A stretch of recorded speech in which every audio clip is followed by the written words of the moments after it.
부부의 세계 마지막 회 어떠셨나요? 제가 본 마지막 회의 소감은 바로 이런 준영이의 표정과 같습니다. 뭐라 말로 설명할 수 없는 준영이만큼이나 고개를 돌리고 싶었던.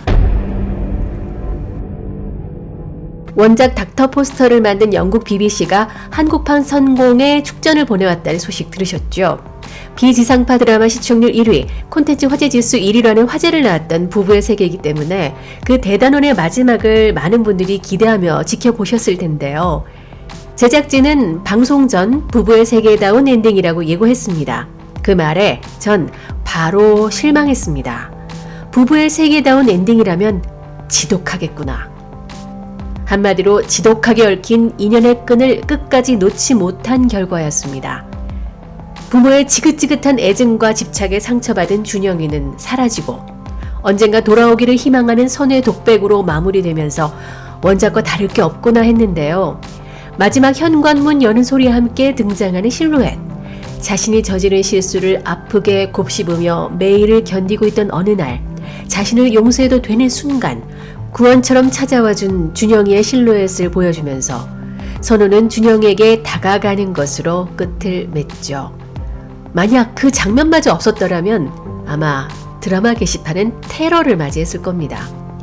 지금까지 원작을 토대로 조금씩 변주해왔던 제작진이 결말은 원작에서 크게 벗어나지 않으면서 원작과 다른 결말을 내기 위한 최선을 보여준 것 같습니다.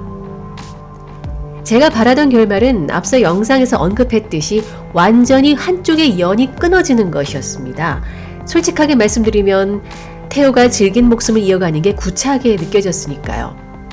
그러나 마지막 장면에서 태호가 그렇게 준영이가 보는 앞에서 차에 몸을 던지는 모습을 바란 건 아니었습니다. 준영이에게 큰 트라우마로 남을 테니까요. 얼마든지 세련되게 조용히 태호가 자신을 정리하길 바랬는데 끝까지 민폐나무로 남는 태호를 보면서 도저히 어쩔 수 없는 인간이구나. 이런 인간의 자력갱생이란 바랄 수 없는 것이구나 했습니다. 하지만 제작진은 초심으로 돌아가 시나리오를 쓰면서 어떻게든 살아가려는 태호의 모습을 그렸습니다. 희망을 보여준 거죠.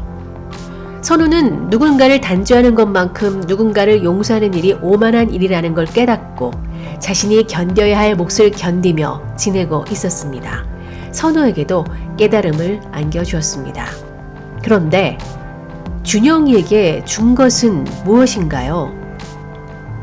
그들이 일으킨 감정의 소용돌이에 휘말려 볼모로 잡혔던 건 준영이었고 위태롭게 얽혀있던 끈이 준영이에게까지 미쳐 옴짝달싹 못하게 만들었는데 그런 준영이에겐 아무런 보상이 없습니다.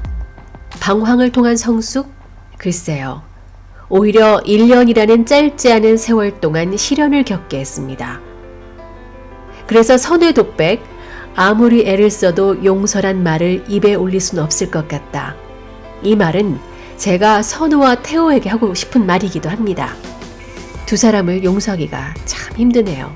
다만 다행인 건 부부의 세계의 제일 마지막 시그니처 문구에서 불이 탁 켜지는 장면을 유추해보자면 선우와 준영이가 이제는 더 이상 캄캄한 어둠 속에 있진 않겠구나 암시를 보여주는 것 같아서 마음이 놓였습니다.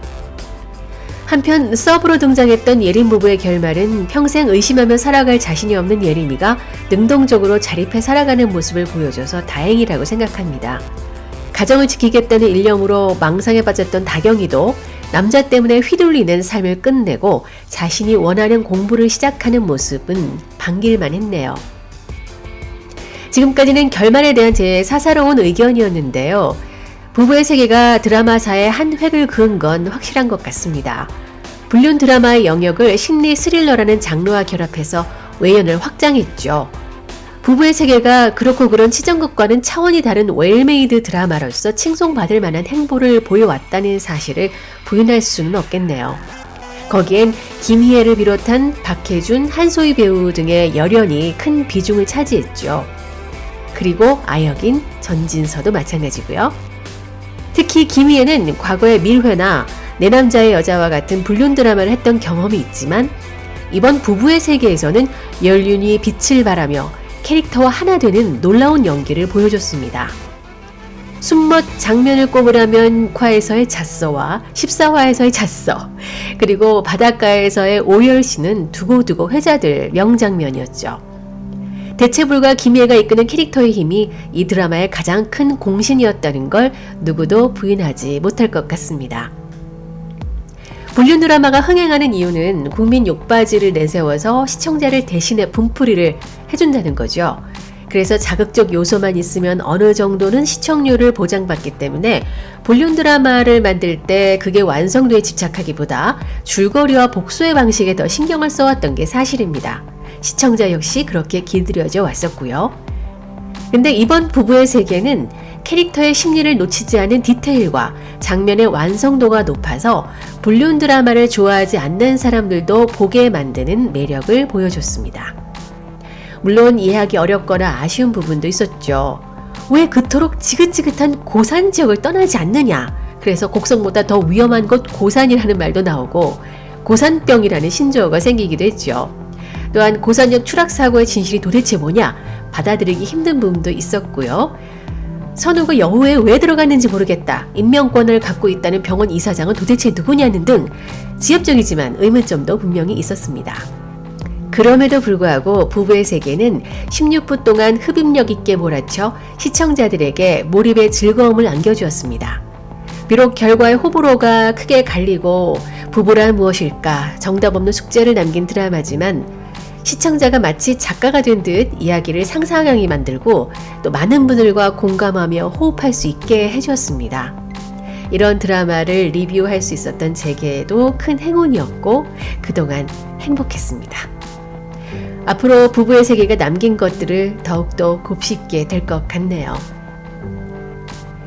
지금까지 여러분의 상상을 응원하는 윤작자였습니다. 다음에 또 어떤 드라마로 만나게 될지 기대해주세요. 좋으셨다면 구독과 좋아요 그리고 사시사철 공유 부탁드립니다.